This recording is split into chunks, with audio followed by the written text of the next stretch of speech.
History of Assam মধ্যযুগৰ অসমৰ চিৰিজটোলৈ আপোনালোক সকলোকে মই স্বাগতম জনাইছোঁ। আজি মোৰ এইটো 5 নম্বৰৰ ভিডিঅ'। মই অলৰেডি ইয়াৰ ওপৰত 4টা ভিডিঅ' বনাইছোঁ আৰু বিশেষকৈ আপোনালোকৰ লগত আজি মই ভূঞাসকলৰ বিষয়ে আলোচনা কৰিম আৰু ভূঞাসকলৰ বিষয়ে এই ভিডিঅ'টো চোৱাৰ আগতে আপোনালোকে যদি পাৰে কামৰূপ কমতা ৰাজ্যৰ যিটো মই ভিডিঅ' বনাইছিলোঁ কমতা কিংডম এণ্ড খেন বংশ বুলি সেই ভিডিঅ'টো গৈ পেলাই আপোনালোকে এবাৰ চাই লওক 2 নম্বৰ ভিডিঅ'টো। তেতিয়া আপোনালোকৰ এই গোটেইখিনি বস্তু বুজি পোৱাত সুবিধা হ'ব আৰু মই ভিডিঅ'ৰ লিংকটো ডেছক্ৰিপশ্যনত দি দিম আৰু গোটেই হিষ্ট্ৰীটো ইটোৰ লগত সিটো ইণ্টাৰলিংকড হয়। সেইকাৰণে মোৰ ভিডিঅ'খিনি যদি আপোনালোকে চিৰিয়েলি চাই যায় তেতিয়াহ'লে আপোনালোকৰ বুজি পাবলৈ বহুত বেছি সুবিধা হ'ব। তথাপিও মই এনেকুৱাকৈ বুজাবৰ কাৰণে ট্ৰাই কৰিম যাতে আপোনালোকে নতুনকৈ চালেও এই বস্তুখিনি বুজি পায়। আজি আপোনালোকৰ লগত মই আলোচনা কৰিম বিশেষকৈ ভূঞাসকলৰ বিষয়ে। ভূঞাসকলৰ বিষয়ে আমাৰ ইতিহাসত ইমান বেছিকৈ পোৱা নাযায়, কিন্তু তথাপিও যিখিনি আছে বহুত ইম্পৰ্টেণ্ট হয় আৰু তেওঁলোকৰ বিষয়ে জানি থোৱাটো আমাৰ কাৰণে ভাল আৰু সেইকাৰণে মই ভাবিলোঁ যে কোচসকলৰ বিষয়ে ডিছকাছ কৰাৰ আগতে ভূঞাসকলৰ বিষয়ে আমি যিখিনি পইণ্টছ আছে এবাৰ চকু ফুৰাই লওঁ। ভূঞাসকলৰ বিষয়ে বিশেষকৈ পাল বংশই আমাৰ এনচিয়েণ্ট হিষ্ট্ৰীৰ একেবাৰে শেষৰটো ৰাজ্য আছিলে পাল বংশ আৰু পালসকলৰ পাছত আমাৰ গোটেই অসমত ৰাজ্যবিলাক ডিছইণ্টিগ্ৰেট হ'বলৈ আৰম্ভ কৰে আৰু সেইখিনি সময়তেই চুতীয়াসকল কছাৰীসকলৰ উত্থান ঘটিছিলে। তাৰ লগে লগে বেলেগ বেলেগ অঞ্চলত বেলেগ বেলেগ ৰজাই ৰুল কৰিবলৈ আৰম্ভ কৰিছিলে আৰু সেইখিনি টাইমতেই এটা গুৰুত্বপূৰ্ণ শক্তি গা কৰি উঠিছিলে অসমত ভূঞাসকল। এই ভূঞাসকলে ডিকৰাই পৰা আৰম্ভ কৰি পেলাই বৰনদীলৈকে ৰুল কৰিছিলে। কপিলী ভেলীৰ পৰা গৈ পেলাই কামৰূপৰ চাউদলৈকে এই ভূঞাসকলে ৰাজত্ব কৰিছিলে বা ভূঞাসকলৰ শক্তিৰ বিস্তৃতি আছিলে। বিশেষকৈ সন্ধ্যাই যেতিয়া কমতাপুৰত ৰাজত্ব কৰি আছিলে, সন্ধ্যা কমতা বংশৰ বা কমতা কিংডমৰ প্ৰথমজন ফাউণ্ডাৰ বুলি ক'ব লাগিব, প্ৰতিষ্ঠাপক বুলি ক'ব লাগিব আৰু সন্ধ্যাৰ পিছত কেইবাজনো ৰজা হয়। তাৰপিছত উল্লেখযোগ্য এজন ৰজা আছিলে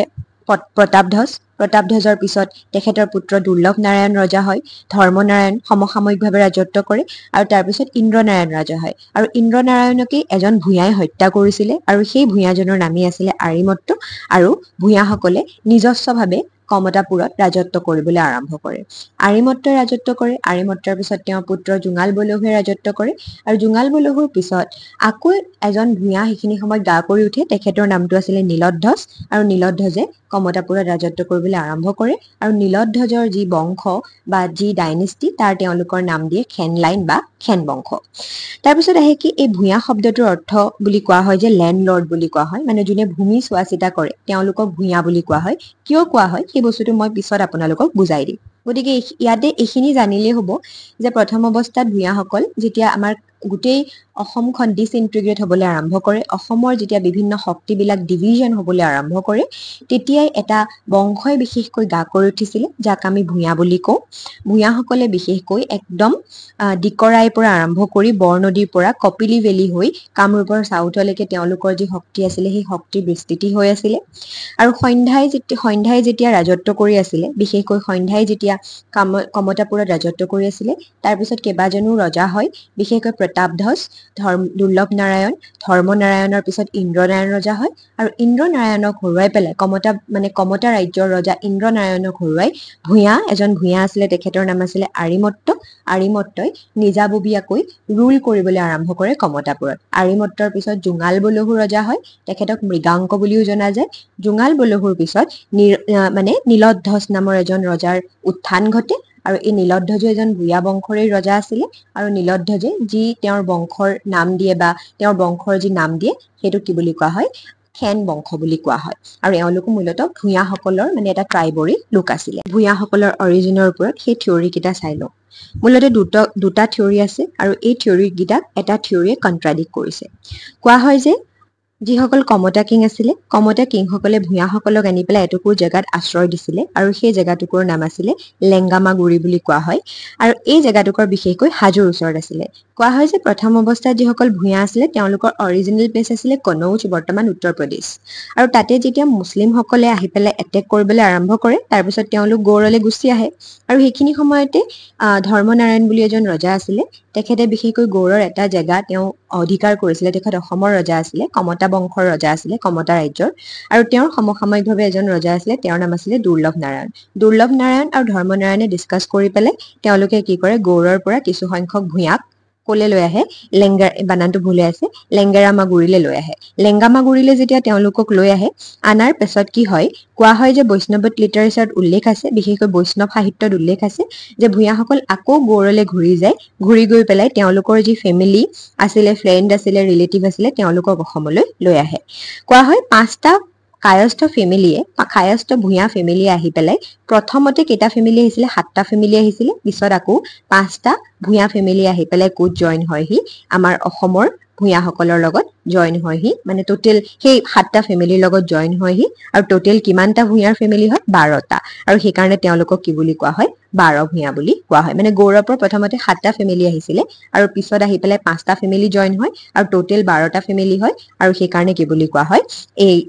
ভূঞাসকলক 12 ভূঞা বুলি কোৱা হয় তেওঁলোকে বিশেষকৈ এই যিখন লেংগামাগুৰি নামৰ জেগা আছিলে সেই জেগাটুকুৰত বেছি দিন তেওঁলোকে নাথাকে তেওঁলোক কলে গুচি আহে বৰদোৱালৈ গুচি আহে মই আগৰ ভিডিঅ'টোত বিশেষকৈ কমতা ৰাজ্যৰ বিষয়ে যেতিয়া ডিসকাস কৰিছিলো তাতে মই উল্লেখ কৰিছো দুৰ্লভ নাৰায়ণ কমতা ৰাজ্যৰ এজন ৰজা আছিলে উল্লেখযোগ্য ৰজা আছিলে দুৰ্লভ নাৰায়ণে এই ভূঞাসকলক বিশেষকৈ এই 12টা ফেমিলি তেওঁ এটুকুৰ মানে 12টা ফেমিলি হেড আছিলে চণ্ডীবৰক তেওঁ এটুকুৰ মাটি দিছিলে আৰু সেই মাটিটুকুৰৰ নাম কি বুলি কোৱা হয় জানিনে সেই মাটিটুকুৰ হৈছে বৰদোৱা বৰ্তমান বৰদোৱা আৰু সেই চণ্ডীবৰক বৰদোৱাখিনি তেওঁ দান দিছিলে আৰু এই বৰদোৱাতে পিছত এই ভূঞাসকল থাকিবলৈ আৰম্ভ কৰে আৰু এই বৰদোৱাতে শংকৰদেৱৰ জন্ম হৈছিলে আৰু শংকৰদেৱৰ আজু ককাকে হ'ল চণ্ডীবৰ এতিয়া আহিলে কায়স্থসকল কোন আছিলে মূলত কায়স্থসকল যিসকল লোকে মানে সভাস্থলীত বিভিন্ন ধৰণৰ অফিচিয়েল কাম সাহিত্য এইবিলাকৰ লগত জড়িত থাকে তেওঁলোককো কোৱা হয় আৰু তাৰোপৰি যিসকলে অসমলৈ সেইখিনি সময়ত কনৌজ বেংগল তাৰপিছত মিথিলা এইবিলাকৰ পৰা মানে মাইগ্ৰেট কৰিছিলে তেওঁলোককো কায়স্থ বুলি কোৱা হয় কায়স্থ ভূঞা বুলি কোৱা হয় আৰু তাৰে এজন লোক আছিলে কোন চণ্ডীবৰ আৰু চণ্ডীবৰৰে বংশধৰ আছিলে শ্ৰীমন্ত শংকৰদেৱ এতিয়া আহিলে ছেকেণ্ড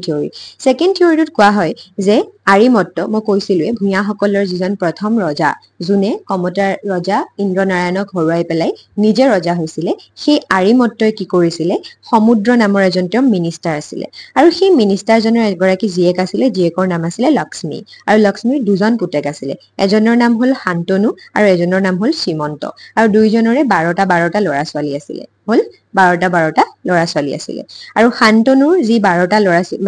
ল'ৰা ছোৱালীৰ যিটো ফেমিলি সেইটোক কোৱা হয় 12 ভূঞা আৰু সীমন্তৰ যি 12টা ল'ৰা ছোৱালীৰ ফেমিলি তাক কোৱা হয় সৰু ভূঞা মানে ডাঙৰ ভূঞা আৰু সৰু ভূঞা বুলি কোৱা হয় কিন্তু এই থিয়ৰিটোত ইমান বেছি বিলিভ কৰা নহয় এই থিয়ৰিটো ইমান বেছি মানি লোৱা নহয় বা বিলিভ কৰা নহয় কিন্তু লাষ্ট থিয়ৰিটো গুৰুত্বপূৰ্ণ হয় আৰু এই থিয়ৰিটোকে একদম প্ৰপাৰ থিয়ৰি বুলি কোৱা হয় বিশেষকৈ আমাৰ যিবিলাক এডমিনিষ্ট্ৰেটিভ সোৰ্স আছে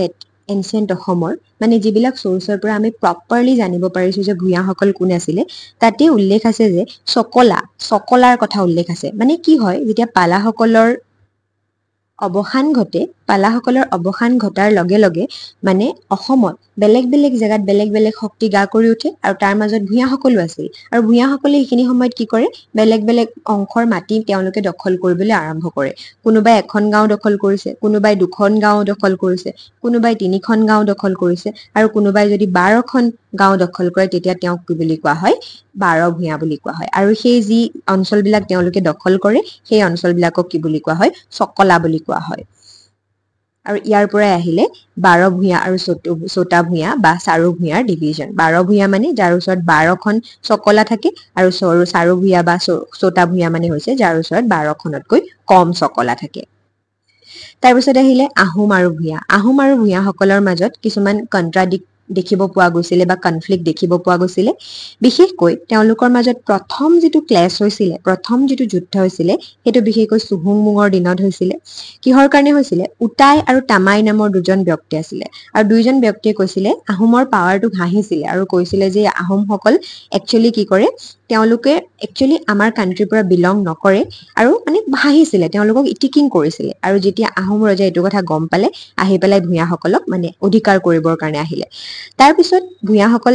আহোমসকল আহিছে বুলি গম পোৱাৰ লগে লগে ভূঞাসকলে গৈ পেলাই তেওঁলোকৰ ওচৰত সৈ কাঢ়িলে সৈ কঢ়াৰ পাছত এই দুজনক উটাই আৰু তামাইক ফাঁচি দিয়া হ'ল এইটো হৈ গ'ল প্ৰথমটো তেওঁলোকৰ মাজত হোৱা ক্লেছ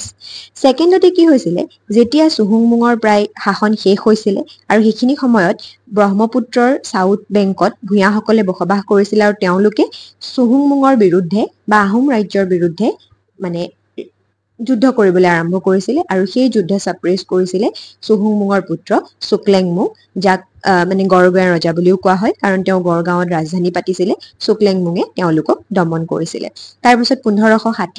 আকৌ যিসকল ৱেষ্টাৰ্ণ ভূঞা আছিলে তেওঁলোকে ইষ্টাৰ্ণ ভূঞাসকলৰ লগত লগ লাগি পেলাই তেওঁলোকে আহোম কিংডমক মানে দখল কৰিবলৈ গৈছিলে কিন্তু হাৰি গ'ল তাৰপিছত আকৌ যেতিয়া চিলাৰাই এটেক কৰিছিলে তেতিয়াও তেওঁলোকে বিশেষকৈ কোচ সৈন্যৰ লগত লগ লাগি পেলাই আহোমসকলৰ বিৰোধিতা কৰিব বিচাৰিছিলে কিন্তু তাতো তেওঁলোক সফল নহল তাৰপিছত যেতিয়া চিলাৰাই গুচি গ'ল বা কোচ ডমিনেশ্যনৰ পৰা যেতিয়া আমাৰ আহোমসকল যেতিয়া উদ্ধাৰ হোৱাৰ পিছত চুকলেংমুঙে গোটেই ভূঞাসকলক একত্ৰিত কৰি তেওঁলোকক তেওঁলোকৰ অফিচত কিছুমান পোষ্ট দিয়ে আৰু সেই পোষ্টবিলাকৰ ভিতৰত আছিলে বিশেষকৈ ফুকন বৰুৱা তামুলী এনেকুৱা ধৰণৰ পাচনিছ এনেকুৱা ধৰণৰ কিছুমান তেওঁলোকক অফিচিয়েল পোষ্ট দিয়ে আৰু তাৰ লগে লগে ভূঞাসকল লাহে লাহে আহোমৰ ডমিনেশ্যনত সোমাবলৈ আৰম্ভ কৰে আকৌ কোৱা হয় যে প্ৰতাপ সিংহই যেতিয়া ৰাজত্ব কৰি আছিলে তেতিয়া উদয় ভূঞা নামৰ এজন ৰজা আছিলে ৰজা নহয় আচলতে ভূঞাৰ এজন লিডাৰ আছিলে আৰু তেওঁ কি কৰিছিলে উদয় ভূঞাই কি কৰিছিলে এইখিনি সময়ত প্ৰতাপ সিংহৰ বিৰুদ্ধে এটা ৰেবিলিয়ন উলিয়াইছিলে কিন্তু প্ৰতাপ সিংহই উদয় ভূঞাক মানে হত্যা কৰে বা তেওঁক ডেথ পেনাল্টি দিয়ে আৰু তাৰপিছত কি হয় তেওঁ বিশেষকৈ লাহে লাহে গোটেই ভূঞা কিংডমখন ছাবজুগেট কৰি লয় আৰু এনেকৈ আহোমসকলে যিসকল ভূঞা আছিলে তেওঁলোকক নিজৰ অধিকাৰ কৰি লৈছিলে এইখিনি আছিলে ভূঞাসকলৰ বিষয়ে এইখিনি ইম্পৰ্টেণ্টেই হয় আৰু বিশেষকৈ ভূঞাসকলে আমাৰ কালচাৰেলিও বহুত কণ্ট্ৰিবিউট কৰিছিলে বৈষ্ণৱ ধৰ্ম আমাৰ অসমত ভূঞাই আনিছিলে শংকৰদেৱে আনিছিলে শ্ৰীমন্ত শংকৰদেৱ আৰু শ্ৰীমন্ত শংকৰদেৱে